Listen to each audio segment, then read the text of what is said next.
Meus irmãos, muito bom dia a todos. Bom dia aos valentes que, nesse segundo domingo de janeiro de 2024, vem à casa do Senhor para louvar o nome dEle e também aprender mais da sua palavra e fortalecer os vínculos da comunhão.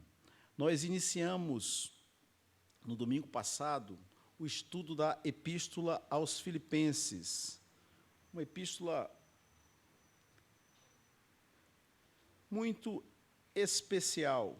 Toda a palavra de Deus é especial, é maravilhosa, é edificante, mas a carta aos Filipenses ela é considerada por alguns estudiosos como a carta mais bela do apóstolo Paulo. Quando a gente lê a carta aos Filipenses, a gente fica com aquele sentimento assim, ó Deus, faz a nossa igreja como a igreja de Filipos. Então a gente vai, nessa manhã, é na página, segundo aqui o meu arquivo, 335, tá? Só para o pessoal aí da projeção posicionar devidamente. Vocês podem abrir no texto bíblico, Filipenses, capítulo 2.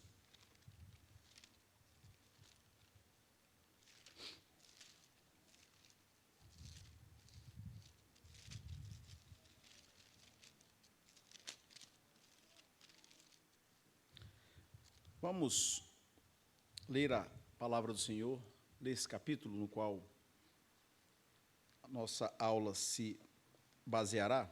Filipenses 2, a palavra de Deus diz assim a partir do versículo inicial: se há, pois, alguma exortação em Cristo, alguma consolação de amor, alguma comunhão do Espírito, se há entranhados afetos e misericórdias, completai a minha alegria de modo que penseis a mesma coisa, tenhais o mesmo amor, sejais unidos de alma, tendo o mesmo sentimento. Nada façais por partidarismo ou vanglória, mas por humildade, considerando cada um os outros superiores a si mesmo. Não tenha cada um em vista o que é propriamente seu, senão também cada qual o que é dos outros. Tende em vós o mesmo sentimento que houve também em Cristo Jesus. Pois ele, subsistindo em forma de Deus, não julgou como usurpação o ser igual a Deus. Antes a si mesmo se esvaziou, assumindo a forma de servo, tornando-se em semelhança de homens. E reconhecido em figura humana, a si mesmo se humilhou, tornando-se obediente até a morte e morte de cruz. Pelo que também Deus o exaltou sobremaneira e lhe deu o nome que está acima de todo nome, para que ao nome de Jesus se dobre todo o joelho nos céus, na terra e debaixo da terra, e toda língua confesse que Jesus Cristo é o Senhor, para a glória de Deus Pai. Assim, pois, amados meus, como sempre obedecestes, não só na minha presença, porém muito mais agora na minha ausência, desenvolvei a vossa salvação com temor e tremor. Porque Deus é quem efetua em vós tanto o querer como o realizar, segundo a sua boa vontade. Fazei tudo sem murmurações nem contendas, para que vos torneis irrepreensíveis e sinceros, filhos de Deus, inculpáveis no meio de uma geração pervertida e corrupta, na qual resplandeceis como luzeiros no mundo, preservando a palavra da vida, para que no dia de Cristo eu me glorie de que não corri em vão, nem me esforcei inutilmente. Entretanto, mesmo que seja eu oferecido por libação sobre o sacrifício e serviço da vossa fé, alegro-me, e com todos vós me congratulo. Assim vós também, pela mesma razão, alegrai-vos e congratulai-vos comigo. Espero, porém, no Senhor Jesus, mandar-vos Timóteo o mais breve possível, a fim de que eu me sinta animado também, tendo conhecimento da vossa situação. Porque a ninguém tenho de igual sentimento que sinceramente cuide dos vossos interesses, pois todos eles buscam o que é seu próprio, não o que é de Cristo Jesus. E conheceis o seu caráter provado, pois serviu ao Evangelho junto comigo, como filho ao Pai. Este, com efeito, é quem espero enviar, tão logo tenha eu visto a minha situação. E estou persuadido no Senhor de que também eu mesmo brevemente irei. Julguei, todavia, necessário mandar até vós Epafrodito, por um lado, meu irmão, cooperador e companheiro de lutas, e por outro, vosso mensageiro e vosso auxiliar nas minhas necessidades, visto que ele tinha saudade de todos vós e estava angustiado porque ouvistes que adoeceu. Com efeito, adoeceu mortalmente. Deus, porém, se compadeceu dele, e não somente dele, mas também de mim, para que eu não tivesse tristeza sobre tristeza. Por isso, tanto mais me apresso em mandá-lo, para que, vendo-o novamente, vos alegreis e eu tenha menos tristeza.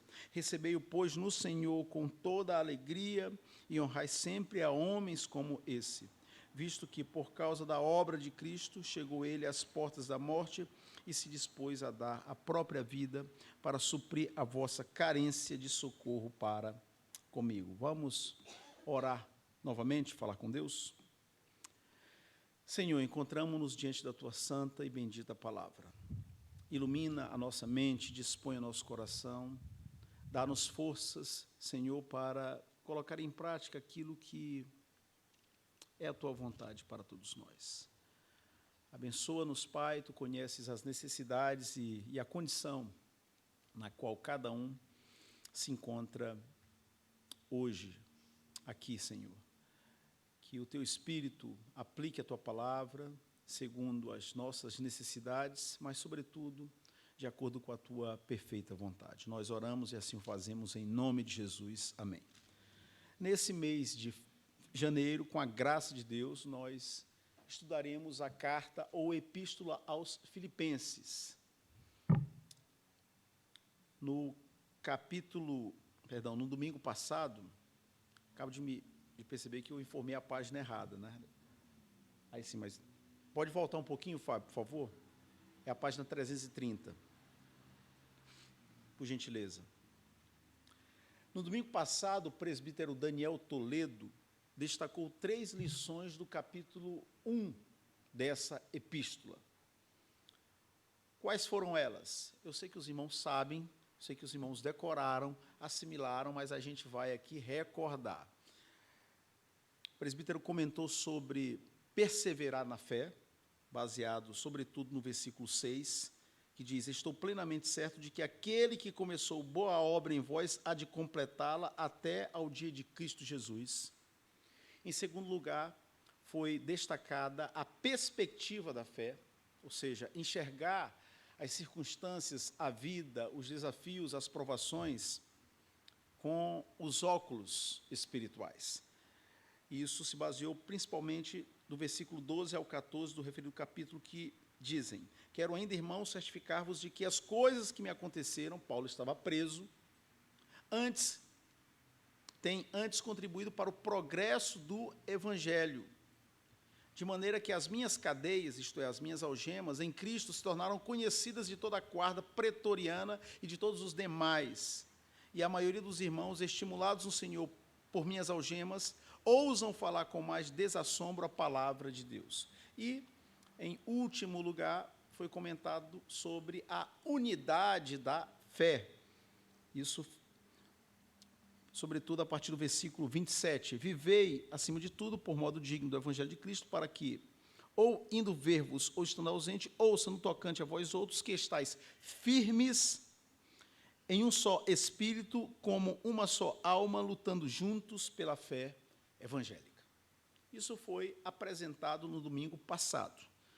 Mas hoje nos corresponde estudar o capítulo 2. E para facilitar a absorção, o aprendizado de algumas lições do capítulo 2, porque nós poderíamos falar aqui bastante tempo sobre esse capítulo, que é muito rico, nós vamos recapitular, nós vamos repassar alguns fatos relacionados à igreja em Filipos. E recordar esses fatos, isso nos ajudará a assimilar melhor as lições que nós vamos destacar em seguida, a partir do capítulo 2. Que fatos, que circunstâncias são interessantes no que diz respeito à igreja na cidade de Filipos. Essa é a primeira igreja plantada na Europa. O cristianismo ele tem a sua origem na Palestina. A igreja de Jerusalém era uma igreja formada por judeus, e na medida que houve perseguições, os judeus convertidos se espalharam, levaram o evangelho para outras regiões, como Samaria, Judeia, Galileia, e, a partir do capítulo 11 de Atos, nós temos a expansão da fé evangélica, e temos o nascimento da igreja de Antioquia, que é a primeira igreja não judia, não formada por cristãos judeus, isto é, por gentios, por pessoas que não eram judias. Nessa igreja de Antioquia, Deus vocaciona para a obra missionária Barnabé e Paulo, e eles realizam aquilo que nós chamamos de primeira viagem missionária. E eles basicamente evangelizam grande parte do que hoje é a Turquia. E aí nós chegamos à segunda viagem missionária. E é nesse contexto da segunda viagem missionária que é plantada a igreja em Filipos. Então, é a primeira igreja plantada na Europa. Sua localização é privilegiada, porque Filipos, como a gente vai mostrar no mapa, ela está numa posição que é a entrada do Ocidente, ou seja, é a porta de acesso de quem sai do Oriente para o Ocidente. Isso vai ficar mais claro na imagem que a gente vai mostrar já já. Essa cidade, ela também fica, é privilegiada porque ela fica a 13 quilômetros do mar. Então, é quase uma cidade portuária. Cidades próximas do mar ou no mar são normalmente muito bonitas, eu não sei por que eu estou falando isso dessa maneira, certo? Mas alguns podem imaginar, e são beneficiadas porque normalmente chegam muitas pessoas, muitas embarcações, muitos estrangeiros, são pontos de passagem. E na época bíblica, Filipos ficava na Macedônia, hoje Filipos fica na Grécia. Vamos lá, vamos às imagens, porque às vezes uma imagem fala mais do que 1000 palavras. Então, a primeira imagem, aí uma vista, né, uma visão panorâmica do mar Mediterrâneo. Aqui embaixo a gente tem a África, o norte da África. Aí a gente tem, aqui já um pouquinho coberto, desse lado de cá, a gente tem a Palestina. Aí, bem ali onde tem... Opa, muito obrigado. Aí, se puder botar o cursor, aí um pouquinho mais para cá. Isso, aí show de bola. Aí é a Palestina, onde está Jerusalém. Vai subindo lá para onde está em Ásia. Vai seguir... Isso, aí... Ó, fazendo a viagem com Paulo. Aí, parou.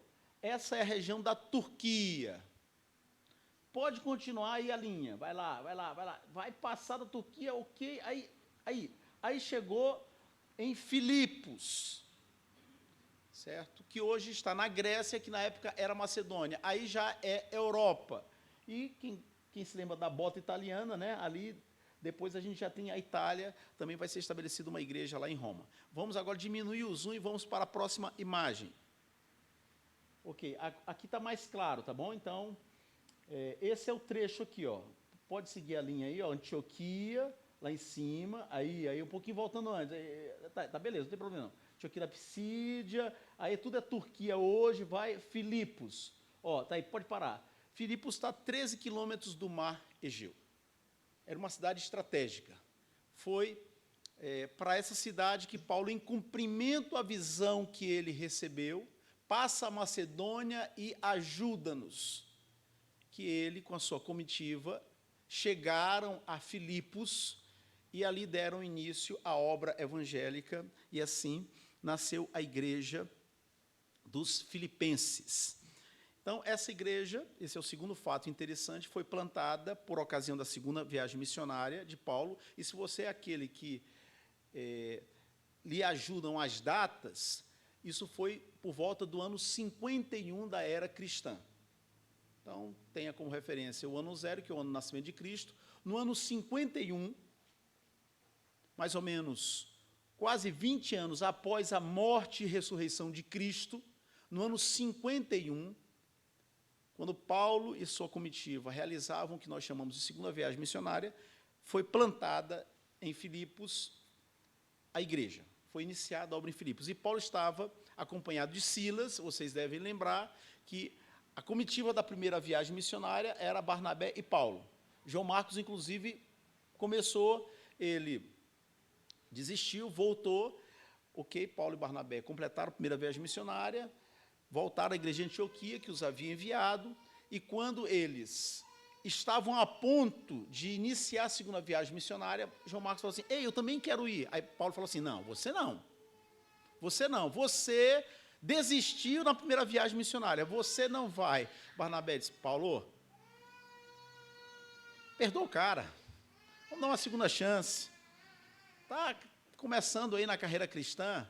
A Bíblia diz que houve tamanha divergência, tamanha desavença entre Barnabé e Paulo, a ponto de que eles se separaram.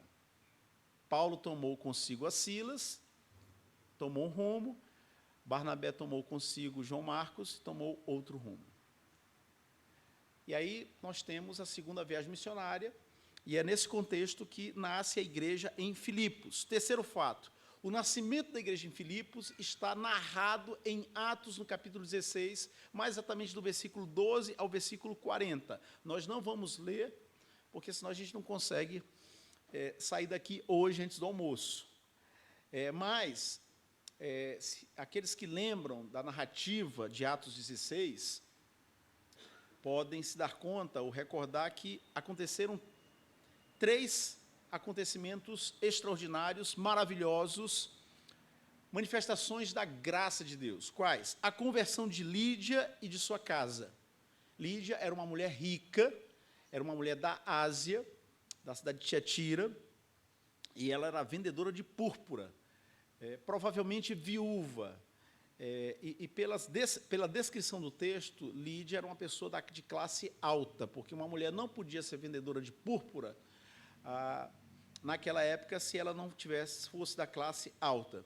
Ela era rica, asiática e prosélita do judaísmo. Pastor, o que significa prosélita do judaísmo? Significa dizer que ela seguia os preceitos e as tradições dos judeus, mesmo não sendo judia. Ela era uma mulher temente a Deus, piedosa, mas não conhecia a Cristo. Quando Paulo e Silas passam por Filipos, Paulo prega a muitas mulheres. Interessante, né, que a primeira audiência de Paulo foi um grupo de mulheres, e Lídia se converte. Ela se converte, e os da casa dela se converteram. Outra coisa que o texto bíblico nos informa que aconteceu em Filipos foi a libertação espiritual da jovem possessa por um espírito diabólico. Na medida que Paulo pregava o evangelho, tinha uma jovem possuída por um espírito de adivinhação, um espírito diabólico, e ela ia atrás de Paulo durante alguns dias, Paulo pregando, a mulher repetindo o que Paulo dizia. No momento que Paulo, o copo encheu, e Paulo repreendeu e expulsou o bicho, capeta, ou como você quiser qualificar, daquela jovem.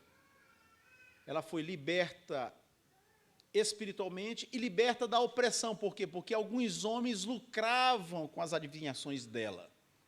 E aqueles homens, revoltados porque eles perderam a fonte de lucro, eles incendiaram a cidade, a multidão, e perseguiram a Paulo e a Silas, de tal maneira que eles foram arrastados para a praça, foram açoitados com varas, foram lançados na prisão e ficaram com as costas feridas.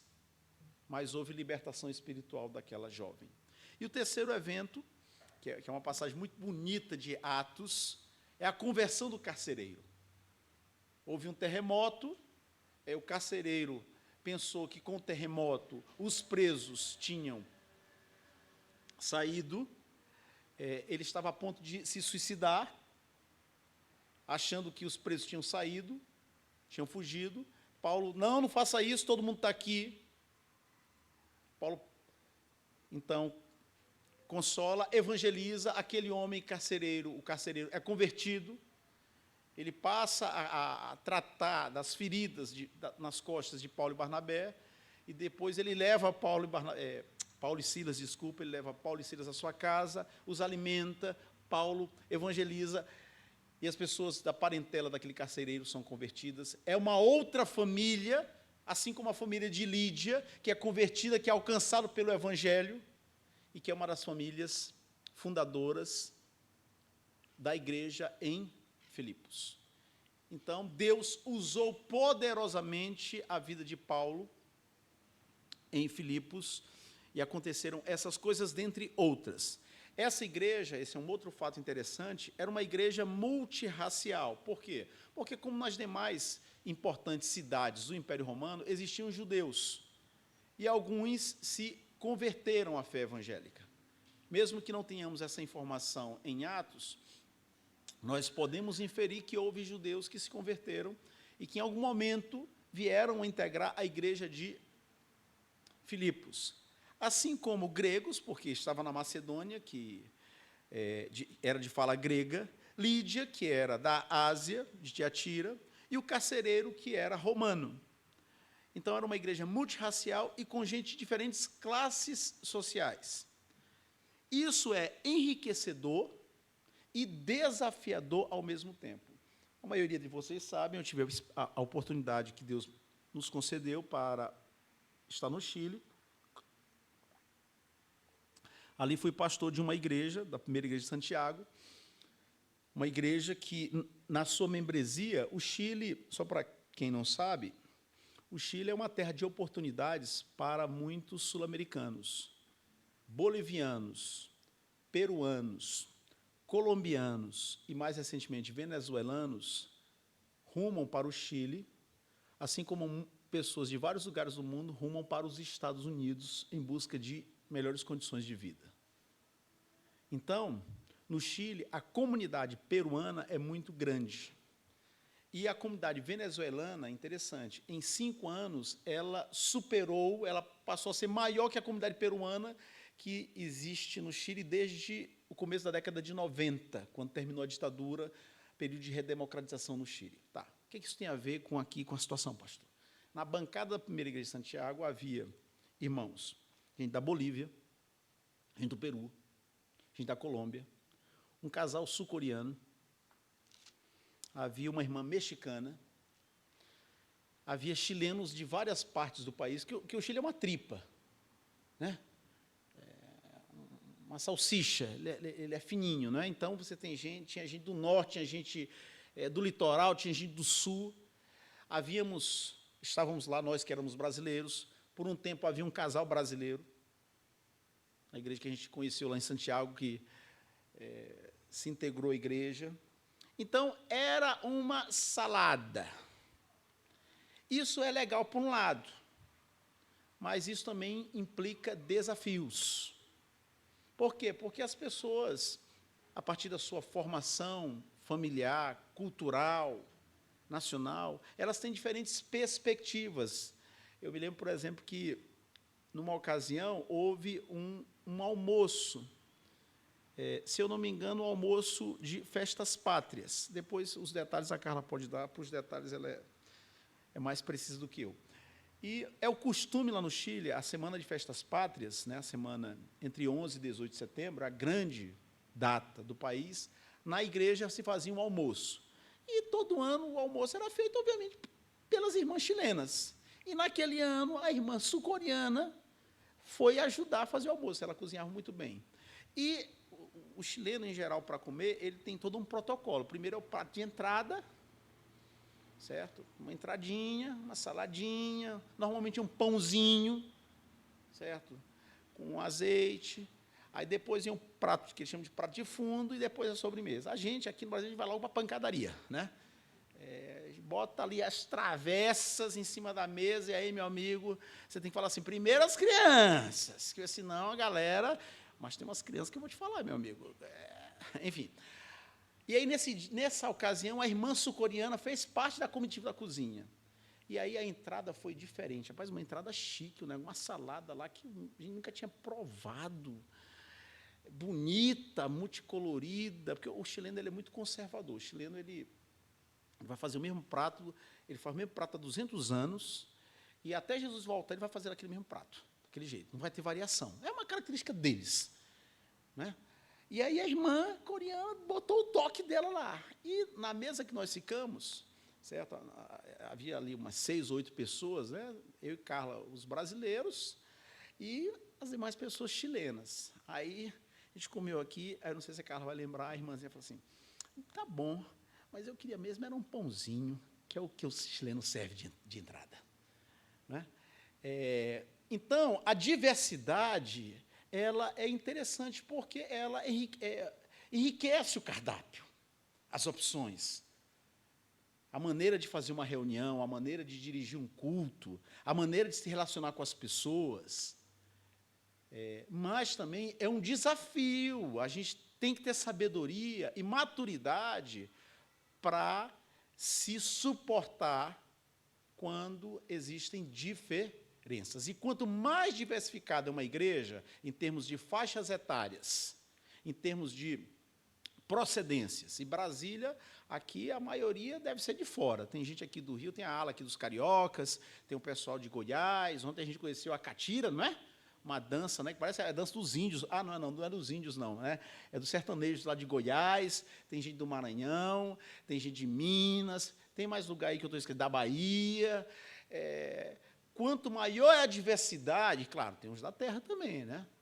Tem os judeus sangue puro, não, o pessoal que é do local. Quanto maior a diversidade, mais isso requer de nós elasticidade, paciência e também sabedoria para saber explorar, certo, aquilo que cada um pode contribuir a partir da sua experiência, das suas características. Esse era o caso da igreja de Filipos. Outro fato, a igreja nasceu sob perseguição, a gente já mencionou isso. Ali, Paulo e Silas foram arrastados até a praça e vieram a ser colocados, lançados na prisão. E aí eu só quero aqui destacar esse aspecto.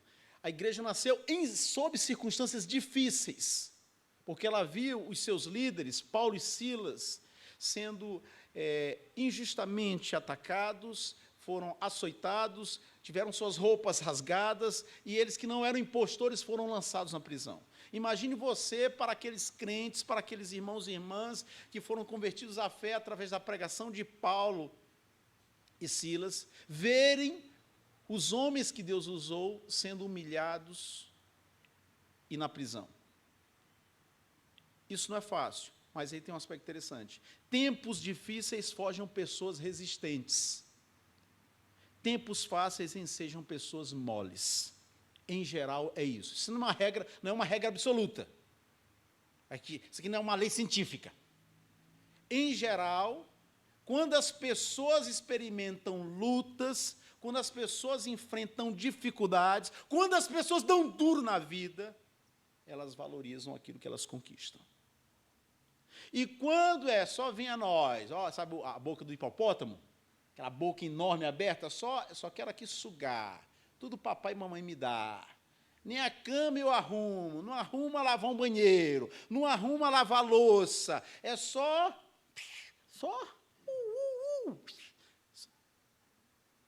Normalmente, pessoas que têm muitas facilidades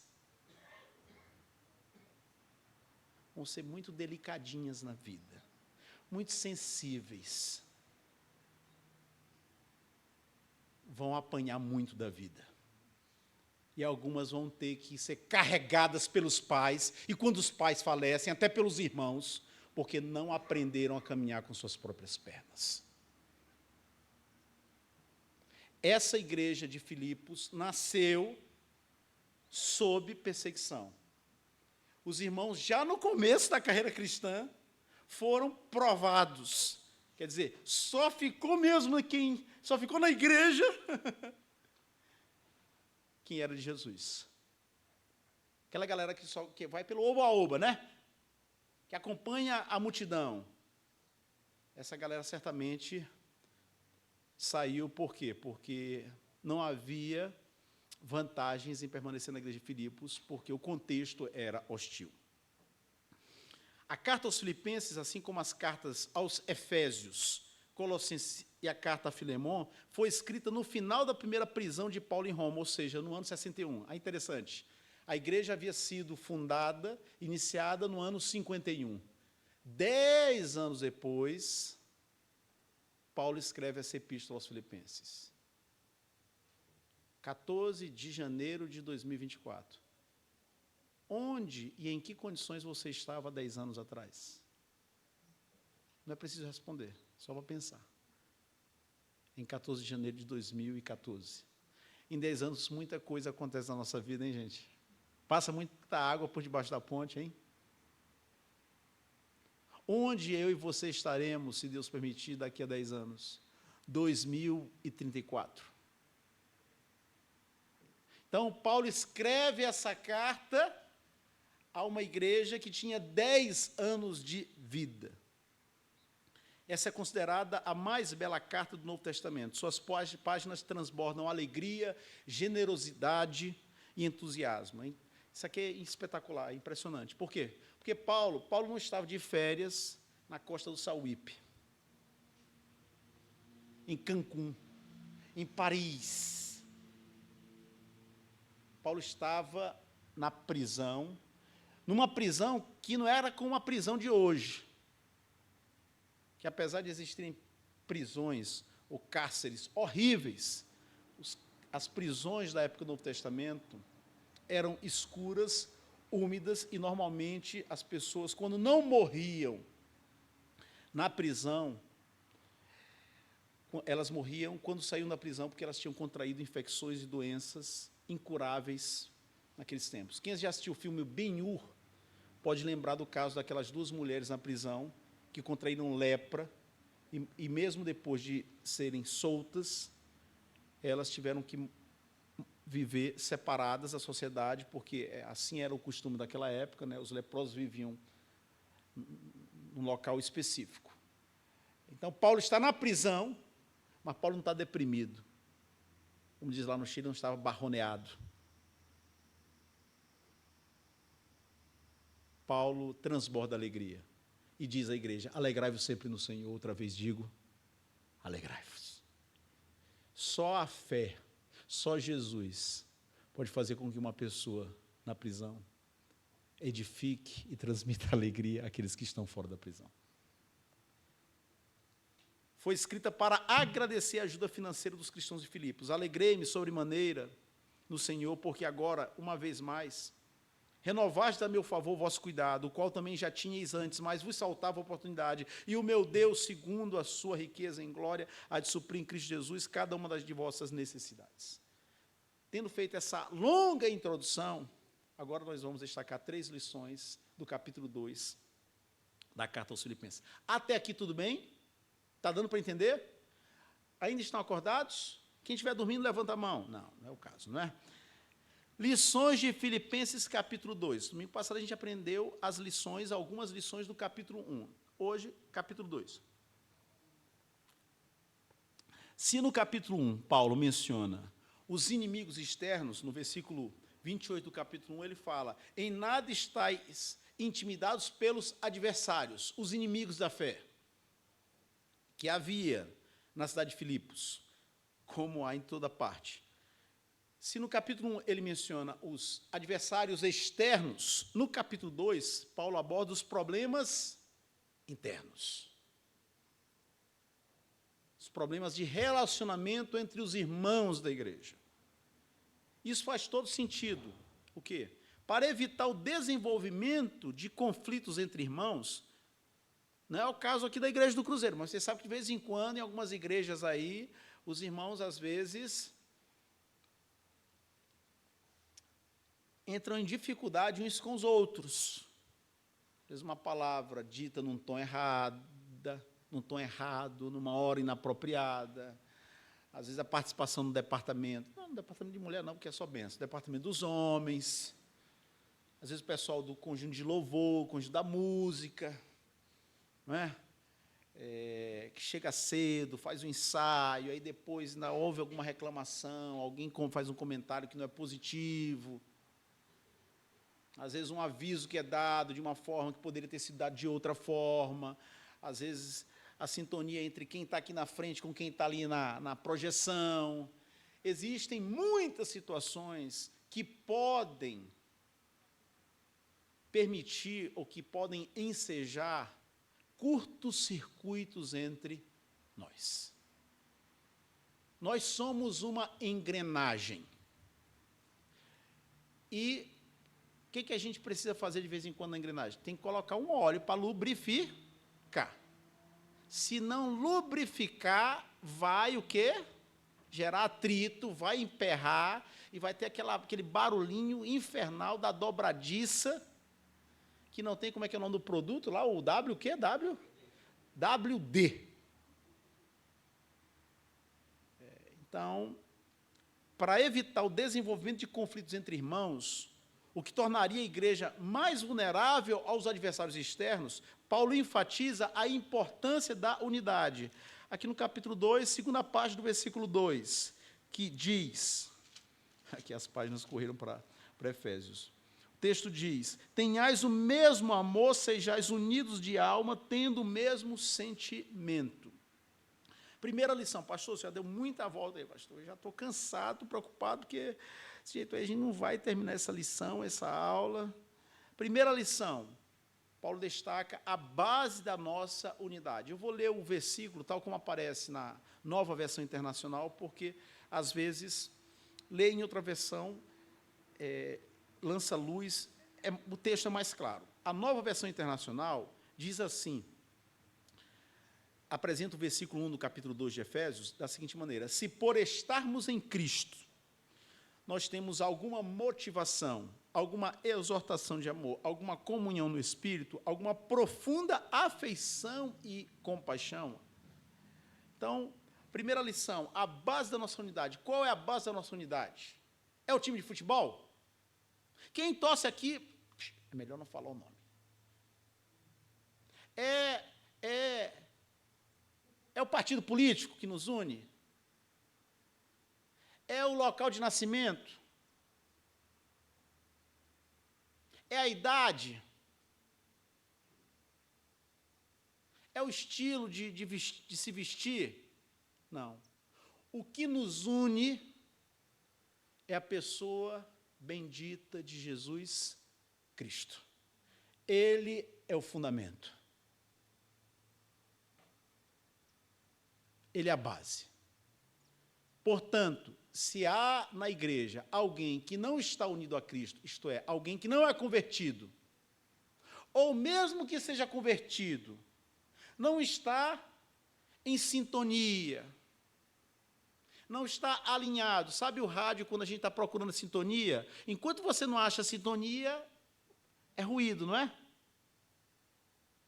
Sabe a bateria quando descarrega? Sabe quando o celular termina a bateria? Se você não recarregar, não vai servir para nada.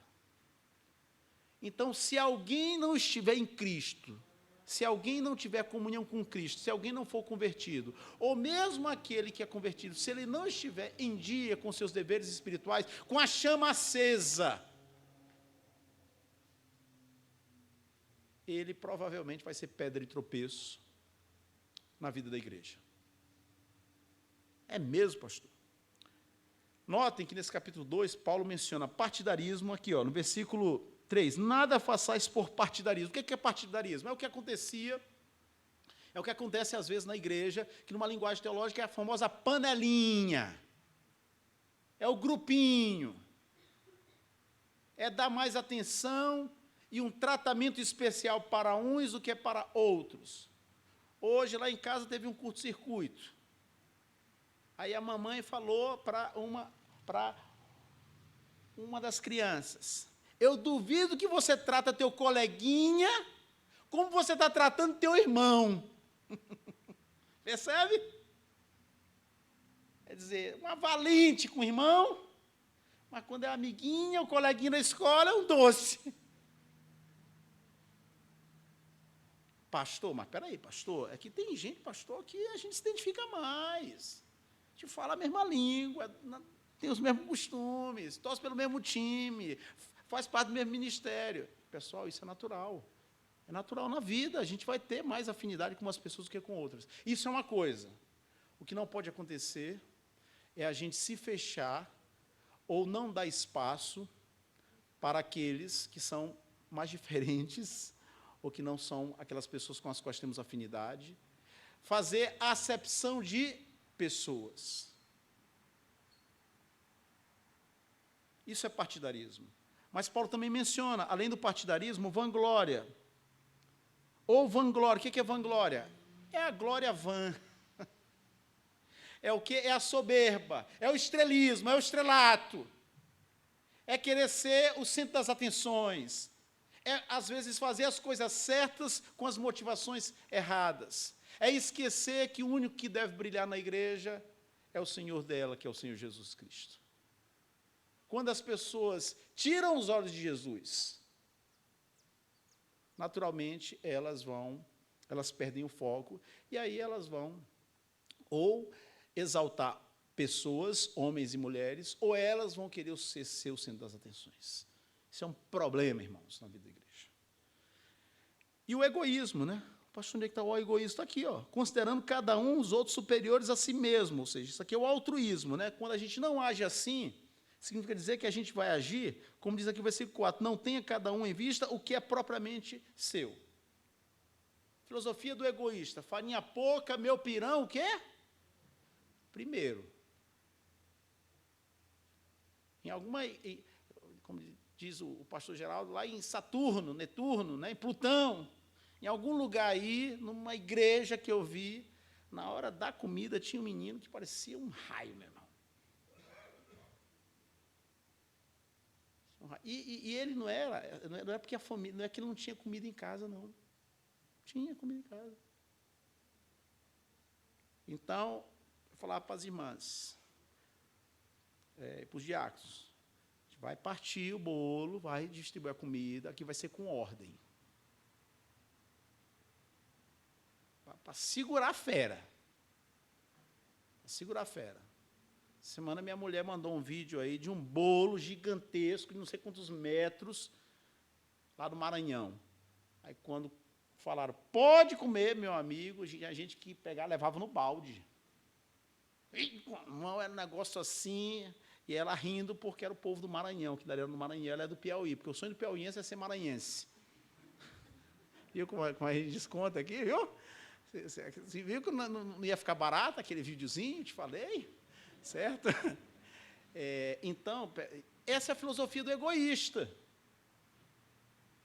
É o que Paulo condena. Então, para evitar essas coisas, nós devemos estar firmes no alicerce da nossa unidade, que é Cristo. Nossa união com Cristo é a base da comunhão com os irmãos. O que diz o apóstolo João na primeira epístola? Nisto conhecemos o que é o amor. Jesus Cristo deu a sua vida por nós, e devemos dar a nossa vida por nossos irmãos.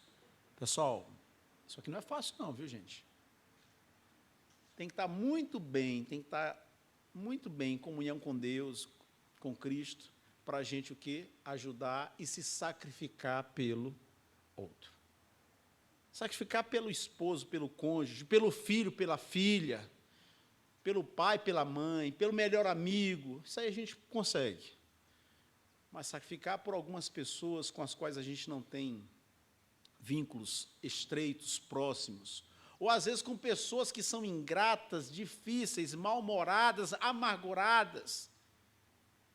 Meu amigo, é só pela graça de Deus. É por isso que se a gente não estiver fundamentado, firmado, com a comunhão em dia, com os deveres espirituais, o homework, ok, a gente não vai conseguir evitar essas coisas que Paulo condena e que alerta a igreja de Filipenses: partidarismo, vanglória e egoísmo.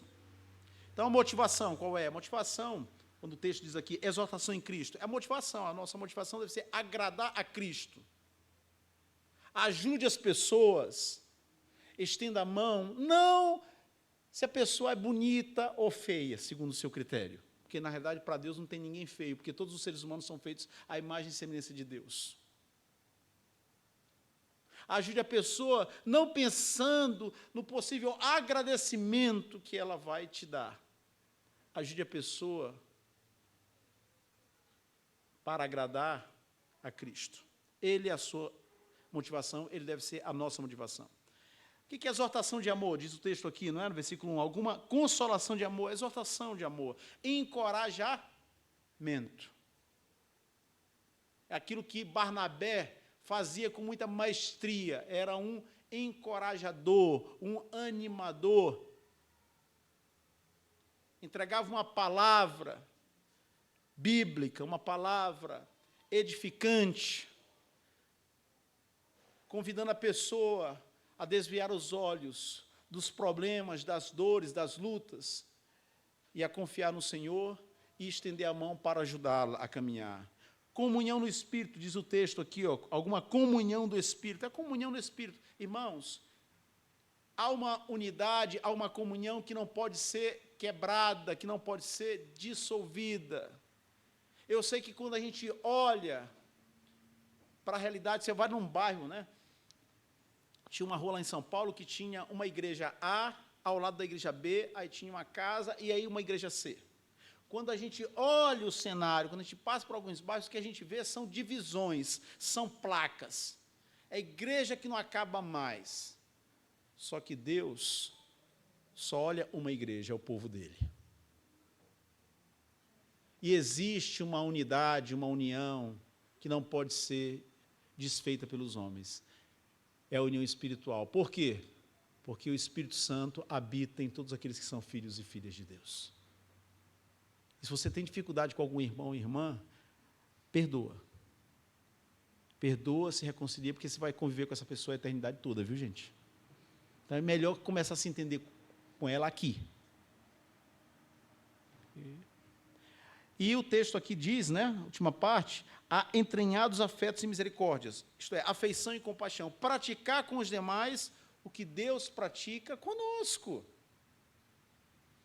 Quem é você para negar perdão a uma pessoa? Se quando você pede perdão a Deus de maneira sincera, através de Jesus, Ele perdoa você. Se diariamente o Senhor renova as misericórdias dEle sobre eu e você, quem somos nós para deixar de estender a mão e deixar de perdoar aquela pessoa que falhou conosco? O reverendo Hernandes Dias Lopes, no seu comentário a essa epístola, diz: quando o Espírito Santo trabalha na vida do crente, o fruto do Espírito é produzido, aquelas virtudes que são mencionadas no capítulo 5 de Gálatas.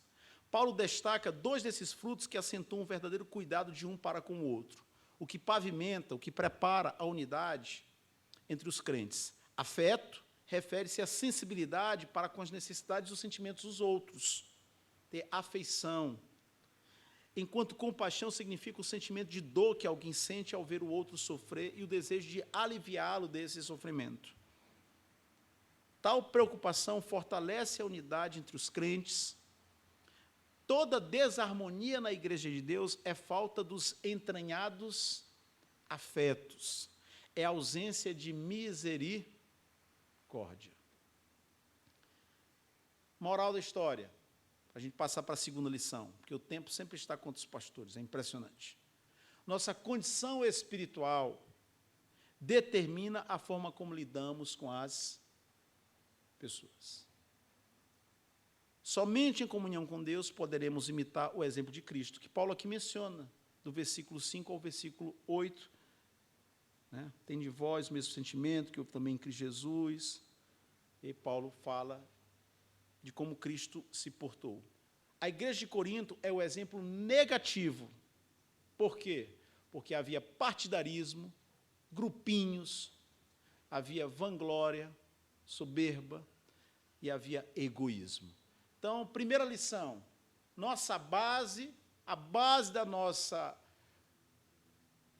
comunhão é a pessoa bendita de Jesus Cristo. Se estamos alicerçados em Cristo, se estamos em Cristo, os frutos vão aparecer. Agora, se o cabo estiver desconectado da fonte, vai ter curto-circuito, vai ter bateria descarregada, vai ter carnalidade mais cedo ou mais tarde. Segunda lição, já aprendemos ou já recordamos que a base da nossa comunhão, a base da nossa unidade é a pessoa de Jesus. A segunda lição é a responsabilidade pelo desenvolvimento da salvação. A salvação é uma dádiva de Deus, é um ato exclusivo do Senhor. Você e eu, nós não alcançamos a salvação por obras nossas. Até porque as nossas melhores obras são trapo de imundície. Salvação é dádiva do Senhor. Agora, a santificação é um processo no qual Deus nos permite participar dele, no qual eu e você somos responsáveis, temos responsabilidade nesse processo. Ou seja, Deus planta a sementinha, mas regar a sementinha e fazê-la crescer e dar frutos, nisso aí Deus nos convida e Deus permite que nós participemos no desenvolvimento dessa sementinha. Pastor, qual é a base bíblica disso? Aqui no versículo 12, tem uma frase muito clara. Última frase do versículo 12: desenvolvei a vossa salvação com temor e tremor. Então, quem é que deve desenvolver a sua salvação? É o papai? É a mamãe? É o presbítero?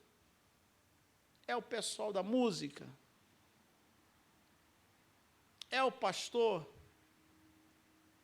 É o pessoal da junta diaconal? Essas pessoas podem ajudar e muitas vezes ajudam. Mas a responsabilidade pelo desenvolvimento, pelo crescimento espiritual, pelo amadurecimento na fé, pela produção de frutos, é sua, é minha, é de cada um de nós. E é por isso que a Bíblia fala dos galardões, das recompensas, dos prêmios que a graça de Deus vai nos conceder. Tem uma figura muito interessante no capítulo 3 da primeira carta aos Coríntios. Paulo fala que não há outro fundamento, o fundamento é Cristo. Agora, os materiais que nós usamos para edificar a casa, se é madeira, feno, palha, ou ouro, prata e pedras preciosas, isso tem implicação. O fogo provará, testará a obra de cada um. Porque dependendo do material, a obra não resiste ao fogo. Então, quando Jesus voltar, vai ser entregue o relatório. Servo bom, foste obediente, trabalhaste, fizeste muito por mim, pela minha causa. E aí serão distribuídos os galardões. Não me pergunte o que são esses galardões, porque a Bíblia não diz. Vou morar ali na beira do lago, numa mansão, comer só filé mignon, os melhores brinquedos, ter um parque de diversões no meu quintal, uma fazenda. A Bíblia não entra nesses detalhes.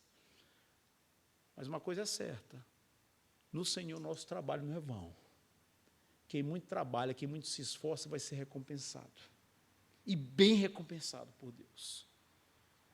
Então, o desenvolvimento da salvação é uma responsabilidade nossa, isso tem muitas implicações. O crente, quando amadurece, ele não é levado por qualquer vento de doutrina. Ele não vai no oba-oba da galera. Ele, diante de uma crítica, ele não se abate e fica prostrado no chão. Diante de um elogio, ele não infla como um balão. Ele não fala em sair da igreja, ele não retém o dízimo porque o professor de escola dominical ou alguém no púlpito disse uma coisa que desagradou a ele. Ele não... Isso aí eu vivenciei, isso eu testemunhei, eu vivenciei. Ele, se o nome dele não sai no boletim, na lista de aniversário, ele, no final da escola dominical, fala assim, eu já deixei de dar o dízimo nessa igreja, mas por quê? Vou fazer a pergunta. Por que meu nome não saiu na lista do boletim?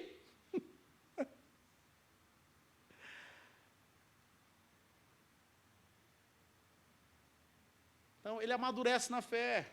Ele é bênção, ele é vaso de bênção, ele é canal de bênção, ele edifica, a palavra dele é cheia de graça, de verdade, consola, edifica, ele soma, ele é aquela pessoa que quando muda de igreja, ou quando Deus promove ele à mansão celestial, a gente sente saudade. Não é daquele que quando Deus chama para a glória, fala, amém, Senhor, podia ter levado, Pai. Foi tarde. Porque ficou aqui o que deu de trabalho, meu amigo. Então, tem muitos benefícios. O crente que amadurece, que desenvolve a sua salvação, ele descobre os seus dons, o seu lugar no reino. Ele vai edificar muita gente, ele vai ser bênção na casa dele, ele vai ser bênção no meio da parentela dele, ele vai ser sal e luz onde está inserido. Ele vai promover, de fato, a glória de Deus. Isso vai implicar, isso vai se revelar em reverência e piedade. Isso tem a ver com temor e tremor. Ele não vai ter uma vida relaxada. Ele não vai flertar com o pecado. Ele vai ter contentamento. Olha aqui o versículo 14. Fazei tudo sem murmurações nem contendas. Não vai ser aquele reclamão, aquele ranheta. Sabe? Alguém aqui lembra daquele desenho, os Smurfs? Lembra? Quem está balançando a cabeça aí está entregando o RG, hein? Como diz lá no Chile, está entregando o carnê é o RG, está dizendo a idade. No meio dos Smurfs tinha o Ranzinza, lembra? Lembra? Consegue lembrar? Ranzinza reclamava de tudo, já acordava mal-humorado, reclamando, ó vida, ó céus. Por quê? Porque o Ranzinza não tinha contentamento espiritual, ele não tinha gozo no Senhor. Então, vivia murmurando e semeando contendas. O crente que desenvolve a sua salvação, ele vai buscar e vai experimentar a pureza. Olha o que diz aqui o versículo 15. Para que vos torneis irrepreensíveis e sinceros, filhos de Deus, inculpáveis no meio de uma geração pervertida e corrupta. Ele não vai ouvir determinadas músicas. Ele vai evitar determinados filmes. Ele vai evitar determinados ambientes, porque aquilo dali não fará bem a ele, não fará bem aos filhos, à esposa, à família.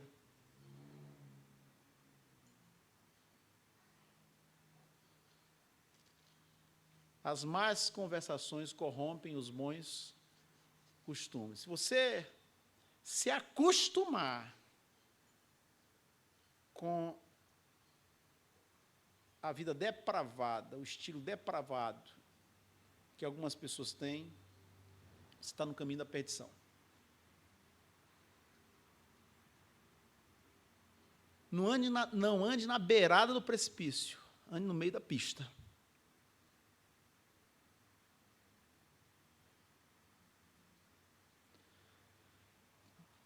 Aplicação, crescimento implica dedicação e serviço. Ninguém consegue se desenvolver na fé sem esforço, sem leitura e meditação na palavra, sem se apresentar para o trabalho na obra do Senhor, sem honrar seus compromissos espirituais. Valorize a escola dominical da sua igreja, lute para ser pontual, participe da Santa Ceia, tenha cuidado com os programas que você assiste, com as músicas que você ouve, com aquilo a que você expõe seus filhos e filhas. Eu botei aqui, esse é o nome fictício, tá? Espigardina. Obviamente que a irmã não tem esse nome. Uma espigardina foi uma ovelha da igreja da Tapicília da Serra, onde eu tive a oportunidade de ser pastor na Grande São Paulo. Essa irmã foi convertida a Deus na fase adulta, uma pessoa de origem muito humilde, uma pessoa pobre. Ela era como muitas pessoas em São Paulo, né? Ela era do Nordeste. E essa irmã foi convertida a Cristo e teve muitos percalços na luta dela, na caminhada cristã dela. Ela, com poucos anos de convertida, ela descobriu que ela havia contraído o vírus HIV, AIDS. Como o marido dela pulava a cerca e ele transmitiu a enfermidade para ela. Essa palavra HIV ou AIDS, hoje, ela não tem o peso que tinha 20 anos atrás.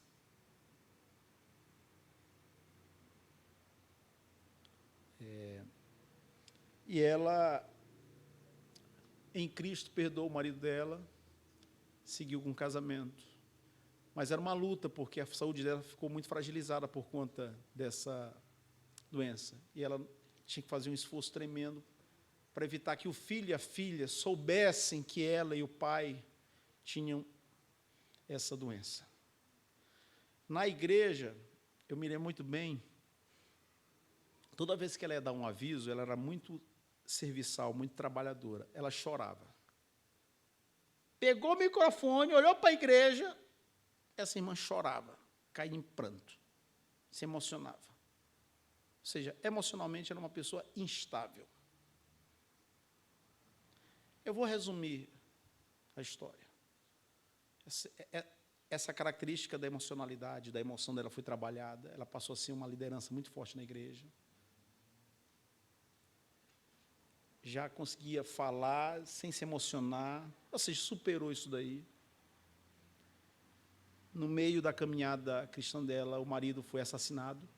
Um dia ela chegou da escola dominical, ela encontrou o boné ensanguentado na porta de casa.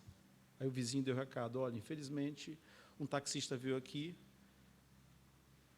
e falou que teu marido está internado, está acidentado, está internado no hospital da cidade. Ela correu para lá.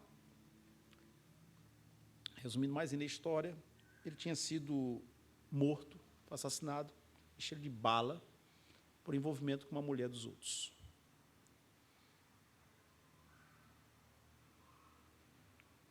Imagine agora uma mulher pobre, com 2 filhos. Uma moça que naquele momento tinha 18 anos e um rapaz de 13 anos. Essa irmã teve muitas lutas, mas essa irmã descobriu seus dons espirituais, essa irmã foi apoiada pela igreja, essa irmã foi e tem sido bênção na igreja de Itapecerica, e hoje ela mora em outro estado do Brasil, e é bênção. Ela desenvolveu a salvação, ela cresceu na fé, ela amadureceu, ela hoje discipula pessoas. Então, a graça de Deus pode transformar pessoas quebradas em pessoas úteis, em pessoas que podem abençoar e edificar a vida de muitos outros. Terceira e última lição. Vamos lá, vou pular essa parte aqui. Talvez, se tiver tempo, a gente lê no final. É 11h05, mais 5 minutos a gente arremata aqui. A segunda lição é essa que a gente destacou. A primeira, a base da nossa unidade é Cristo. A segunda é a responsabilidade pelo desenvolvimento da salvação. E aí você deve refletir como você se encontra. Do dia que você se converteu, ou do dia que você foi batizado. Eu fui batizado dia 18 de setembro de 1994. Marconi, de 18 de setembro de 1994 até o presente. Houve desenvolvimento? Houve progresso? Faça essa pergunta a você mesmo. No momento em que Cristo chamou você, ou que você assumiu publicamente compromisso com Ele, você já descobriu os seus dons? Você realmente faz a diferença no reino de Deus? Você é um missionário no meio da sua parentela? Terceira lição. Cristianismo implica relacionamento e cooperação. Versículos 22 e 25. Essa é a última lição, viu, gente? O texto diz: e conheceis o seu caráter provado. Paulo está falando de Timóteo. Pois serviu ao evangelho junto comigo como filho ao Pai. E agora ele vai falar de Epafrodito. Você não tem filho? Pense nesse nome, considere esse nome para quem sabe dar a ele esse nome, Epafrodito. Julguei, todavia, necessário mandar até vós Epafrodito, por um lado, meu irmão, cooperador e companheiro de lutas, e, por outro lado, vosso mensageiro e vosso auxiliar nas minhas necessidades. Pastor, não gostei de Epafrodito. Tem Onesíforo, é outro nome bíblico. Por que você não colocou no seu filho? Essa é outra história.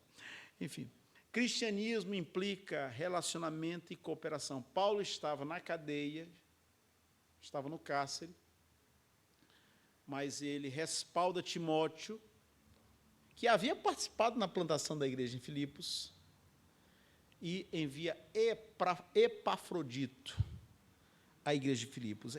Notem os termos que Paulo usa em relação a Epafrodito: cooperador e companheiro de lutas, versículo 25. Vosso mensageiro e vosso auxiliar nas minhas necessidades. Quer dizer, uma pessoa que realmente era útil a Paulo e útil, edificava, beneficiava a igreja em Filipos. Meus irmãos, cristianismo implica, primeiramente, comunhão com Cristo, isso a gente já comentou. Cristo, quando nos converte, Cristo não nos envia para uma ilha. Lembra quem já assistiu o filme O Náufrago? Você não é colocado numa ilha. Deus não te manda para a lua. Deus te insere numa família espiritual chamada igreja. E nessa família você tem gente de diferentes idades, com diferentes gostos, de diferentes procedências, que torcem por diferentes times, e que, inclusive, politicamente também fazem as suas escolhas. E nós somos chamados por Deus a conviver em família, a nos amar, a nos perdoar, a ser suporte uns para os outros, e, às vezes, também a dar um puxão de orelha, dar um chacoalhão. Ei, não é por aí, não. A levantar aqueles que caem. Ora, nós vamos ser suporte, ou, em outros momentos, nós vamos ser suportados, apoiados pelas outras pessoas. A Bíblia fala que Josué foi servidor de Moisés. A Bíblia, quando descreve Elias, também menciona o profeta Eliseu, discípulo de Elias. A Bíblia fala da amizade de Davi e Jonatas.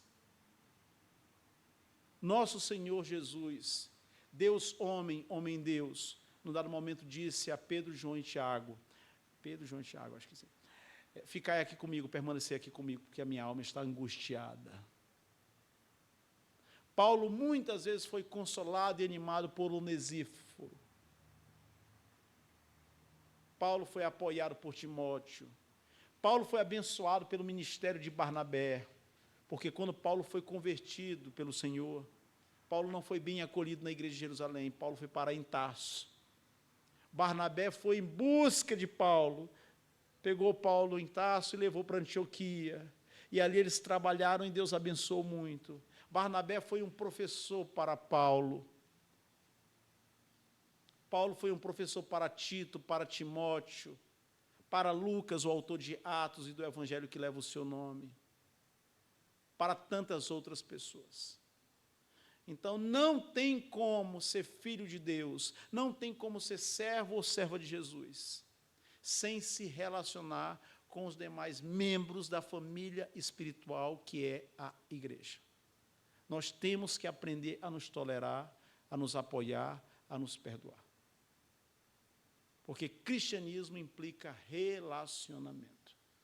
Então, a pessoa, quando é rancorosa, quando é ressentida, quando é amargurada, ela acumula lixo espiritual na vida dela. Por quê? Porque quando a gente não perdoa o próximo, os nossos pecados não são perdoados por Deus. O Senhor não aceita a oferta. Ele não aceita o nosso louvor. Você amontoa lixo espiritual sobre a tua vida. E lixo espiritual fede. As tuas palavras não vão transmitir graça. Você não vai ser usado por Deus, porque Deus não usa vaso sujo. Então, leve a sério a vida com o Senhor, com aquele que é o teu fundamento, que é Jesus. E saiba que as pessoas difíceis que Deus coloca no teu caminho, elas precisam ser amadas, elas precisam ser ajudadas, e elas são instrumentos de Deus para trabalhar e lapidar o teu caráter. Por que que Deus permitiu que o povo dele ficasse 40 anos no deserto? Por que que Deus permite que sejamos provados? É para nos purificar, é para nos moldar, é para o quê? expurgar, tirar sujeiras, impurezas e nos fazer mais parecidos a Jesus Cristo. Muito bem, pessoal. Ficou curto esse terceiro ponto, mas acho que deu para vocês entenderem. Recapitulando, lições do capítulo 2 da carta aos Filipenses. Primeira lição, a base da nossa unidade é Cristo. Isso você já sabia, eu só relembrei hoje. Segunda lição, a responsabilidade pelo desenvolvimento da salvação é nossa, é individual. Eu não tenho que contratar o pastor, o conselho, não tenho que contratar um guindaste para te trazer para a igreja no domingo de manhã.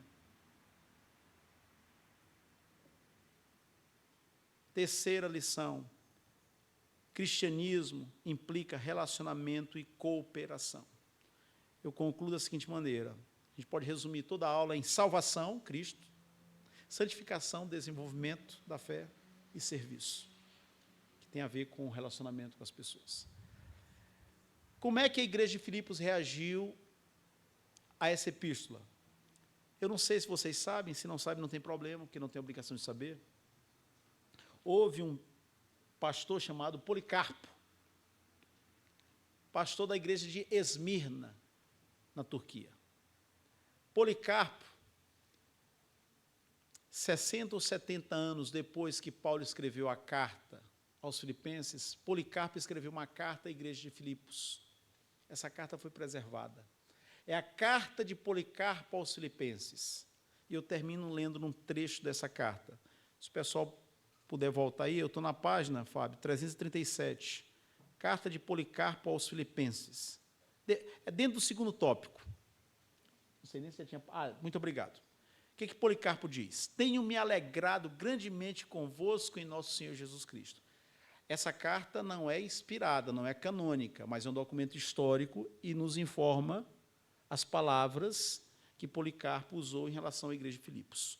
Tenho me alegrado grandemente convosco em nosso Senhor Jesus Cristo, pois vocês têm seguido o exemplo do verdadeiro amor, como mostrado por Deus. E tenho acompanhado, assim como vocês, todos aqueles que estão acorrentados, os ornamentos dos santos, e aqueles que são de fato os diademas, ou seja, as coroas dos verdadeiros eleitos de Deus, de nosso Senhor.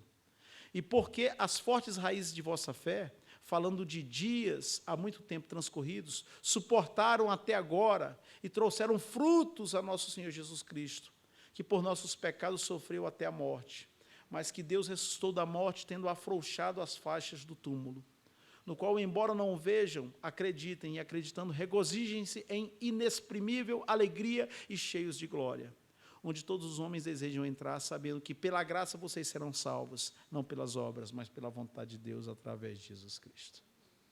Ou seja, a igreja acolheu bem e seguiu fiel à palavra de Deus, aquilo que Deus havia dito a ela através de Paulo. Que Deus nos abençoe e que nós respondamos de maneira positiva ao chamado do Senhor. Vamos colocar em pé e orar?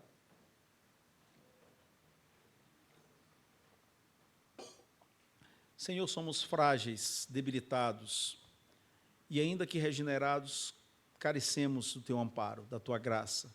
Ajuda-nos, Senhor, a estreitar, fortalecer o nosso vínculo com Cristo, crescer em comunhão com Ele.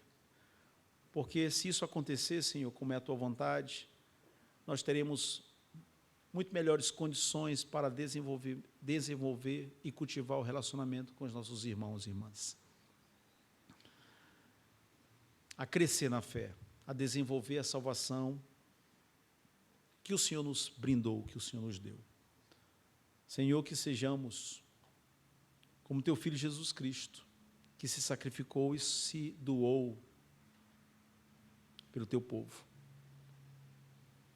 pelos seres humanos, que imitemos o bom exemplo de Paulo, de Timóteo, cujo caráter era provado e aprovado, de Epafrodito e de tantos irmãos e irmãs que nos inspiram a amar mais ao Teu Filho Jesus.